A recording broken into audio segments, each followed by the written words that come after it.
Chismis na Baklita! With Tita Cora and Kapitana Sisa. Same, pero iba! We are number 106.7 Energy FM. Panggawag mong sabihin na radyo, sabihin mo! Yan! Medyo sa lahat pa rin ng ating mga pangganang patuloy pa rin po nakatutok sa atin. Hello pa rin po sa inyong lahat dyan. At syempre gusto kong batiin ang Scatter Boys ng Valencia Hills. Ang ating mga nagtitikasang. Titikasan! Ano yung nagtitikasan?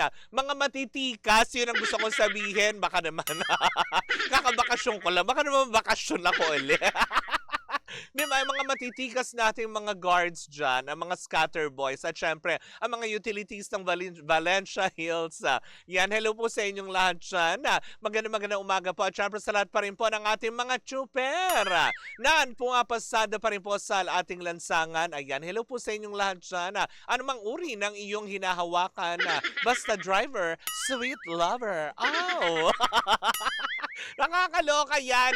At syempre, diba, sa lahat pa rin po ng mga nasa karinderya ngayon, kaila ate mong girl. Hello po sa inyong lahat dyan, diba, yung mga busy na ngayon sa kakatarya ng ulam. Naway kayo ay kumita ngayong araw ng paldo-paldo, diba, para happy, diba. Anyways, ako mga panggan, ako, speaking na rin ng pagkapaldo-paldo, ay, gusto mo rin ba makakuha ng papremyo? Nako, eto na, tutukan mo na dahil eto na ang... Pangga Bingo Plus Panalo!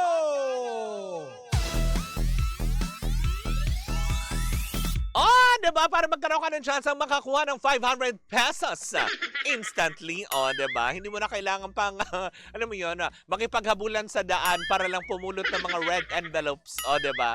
Ngayon, eto na, bibigyan kita ng pagkakataon na sa bahay ka lang, manonood at makikinig ka lang sa radyo. Manonood via our digital platform. Tutukan mong maigi dahil akin ang ihulog ang bola sa ating Pinoy Drop Ball para sa ating Pangga Bingo Plus Panalo. At hindi yan sa atin ang Bingo Plus, Bingo sa saya, plus sa panalo! Panalo! Panalo! Panalo talaga, 500. O, diba, kinukuha na naman ng signal yung aking... Pero eto na, diba, na nakakaloka. Atin ang isushoot ang mahiwagang bola sa ating Pinoy Drop Ball. Ay! Saan kayo tatalbog? Saan kayo iikot? Ay! Ayan, o, diba? Ang bola ay tumapat sa King of Hearts. Ulitin ko King of Hearts. Yan. Ang lucky card para sa programang Baklitas na dapat mo lang tandaan dahil mamayang gabi, sakaling magbigay ng hudyat si Kuya Chico sa kanyang programa kung saan at kailan ka pwedeng tumawag habang pinaikot niya ang ruleta kung saan nandun ang aming mga programa. Sakaling matapat sa Baklitas, ang ruleta, kailangan mong sabihin ang King of Hearts na lucky card ng Baklitas. O, nakakaloka. Para makuha mo ang 500 pesos na premyo on air plus 500 pesos online sakaling ikaw din ang maswerteng mapili. O, diba? Instant 1,000 pesos ang pwede mong mapanalunan. Ganon kasimple, ganon kadali, diba? At hindi yan sa atin ang Bingo Plus, Bingo sa saya, plus sa panalo na nakakaloka. Kaya nga naman ko ako naman din sa inyo, download na ng Bingo Plus app sa inyong mga cellphone. Pero tandaan, diba? That gaming is 21 years old and above only. Keep it fun. Game responsibly. At syempre dito na po natatapos ang ating Pangga Bingo Plus Panalo. At hindi yan sa atin ang Bingo Plus, Bingo sa saya, plus sa panalo. Diba? Na nakakaloka. Sandali, ayan. Mag-ano muna tayo. Ayan! Mabilisan lang ito. Sandali, hindi ako mawawala. Magdadaldal lang ako. Sandali. Oo. Na nakakaloka. And, ayan na. Toby, I'm ready. Thank you so much. O, diba? Eto na nga mga pangga sa mga toda sa veterans Taguig City. Hello po sa... Uy, hello po. Diba? Maraming salamat po. At syempre mga taga Pinagbuhatan Pasig City. Ang mga IAP Toda, MAP Toda, MIP Toda, Sunset Toda, Tapos, naku, 'di ba? Ang memories ng bakla, 'di ba? Basta yung mga nandiyan sa Pinagbuhatan Pasig Terminal. Hello po sa inyong lahat diyan. Magandang araw po sa inyong lahat. Nako, eto na ang chikang aking nasagap. Kasi nga naman bago mag-Holy Week, pumutok na itong balitang ito patungkol sa hiwalayang Kailin Alcantara at Kobe Paras. Oh, nakakaloka. Pakagwapo nitong batang ito, no? Ano ba namang minsan lang leegan niya ako ng ganun. Okay na ako dyan. Nakakaloka, 'di ba? Alam mo, minsan pinangarap ko talaga maging basket. Grabe naman makahalik dun sa balikat, nang iinggit.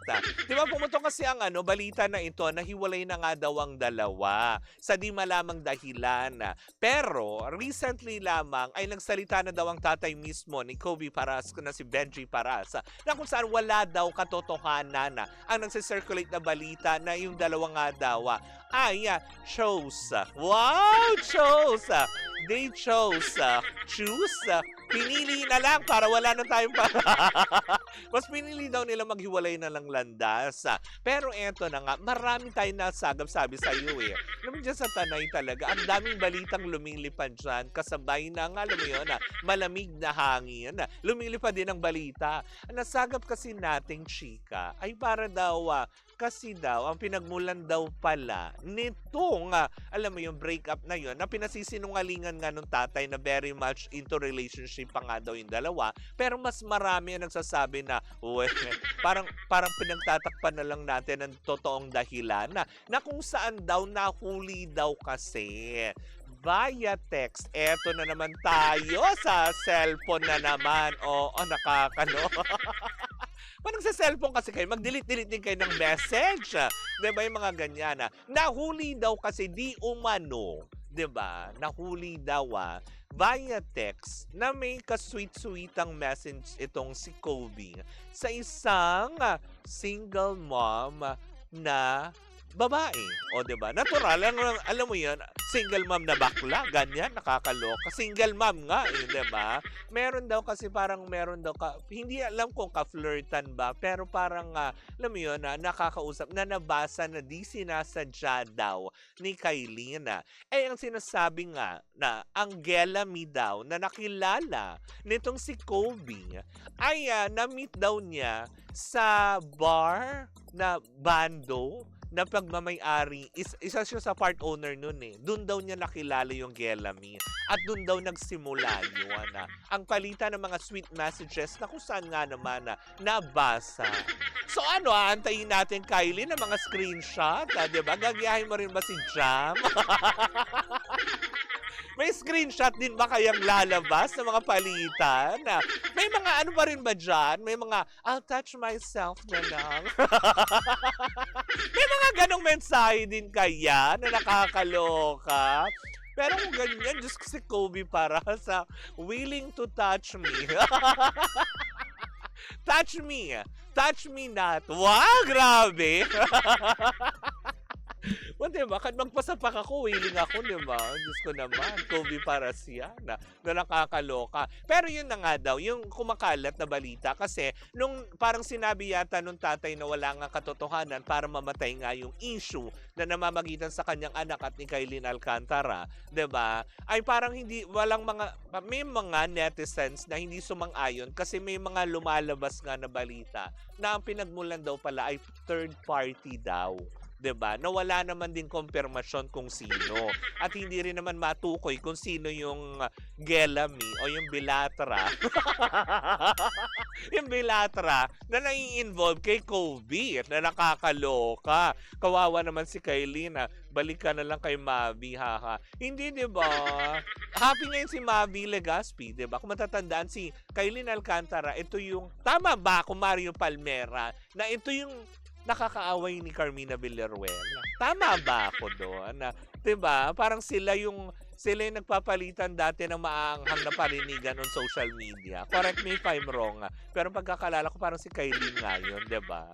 Oh, 'di ba? Na nakakaloka. Pero yun na nga, 'di ba? So, wala pang nagsasalita tungkol pa rin sa official breakup ng dalawa at kung may nangyari mang breakup, 'di ba? So hindi pa rin natin alam, 'di ba? Pero isa lang masisiguro natin, si Mavi Legaspi very much happy, 'di ba? Na nakakaloka sa kanyang bagong girlfriend, 'di ba? Pero kung ito naman, kasi 'di ba, marami daw na curious kasi dun sa cryptic post, alam mo ang hilig, alam mo minsan alam mo yun nagbibigay ng misinterpretasyon yung mga cryptic post na yan Kasi parang dahil nga lang doon kay Kylie na, 'di ba, na may kinakanta siya ng You'll Be in My Heart. Isa sa kanta ni Phil Collins na parang dinededicate niya to little Kylie na, 'di ba, na I'll be here for you. So binigyan ng pakahulugan ng mga tao. Kaya eto mga netizen, 'di ba, may ay kalkal kung meron mang alam mo yun, may mga ebidensya mang lumalabas in everything.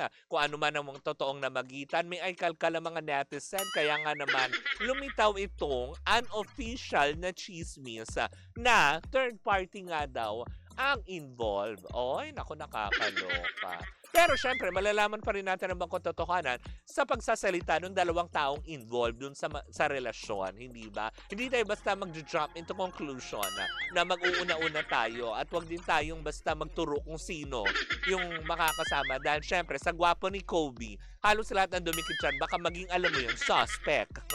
Suspect!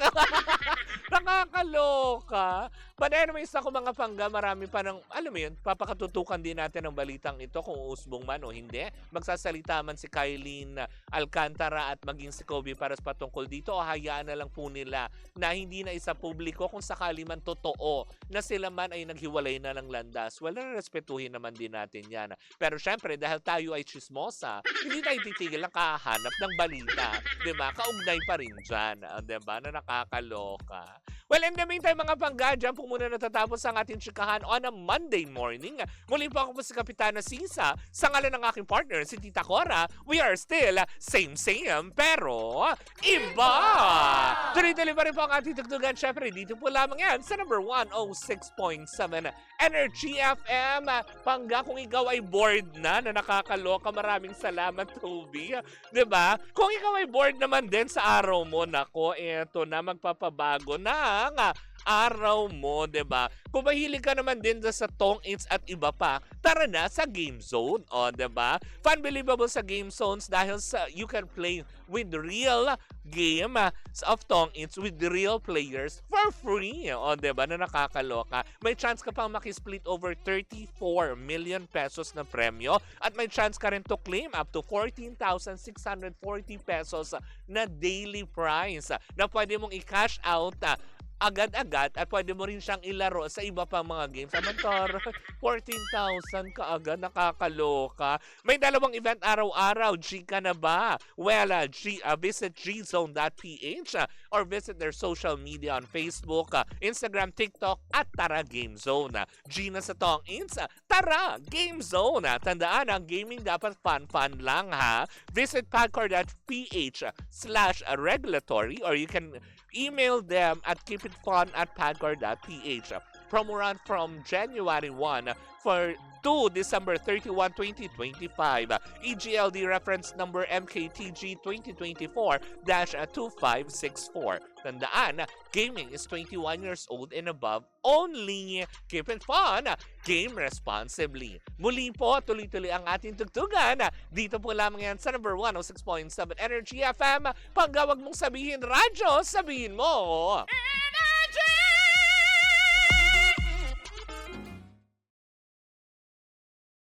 Hi Pangga! Ako po si Gandang Kara and don't forget to follow us sa lahat ng mga social media platforms namin at Energy FM 106.7 sa Facebook, sa Twitter, Instagram, YouTube, and TikTok. At samahan mo na rin ako sa aking programang Hot Stories na lagi po akong live 12 noon hanggang 3 p.m. sa TikTok Live or sa Facebook Live. Ako po nag-iisang chicks ng radyo, si Gandang Kara. Panggawag mo sabihin radyo, sabihin mo Energy!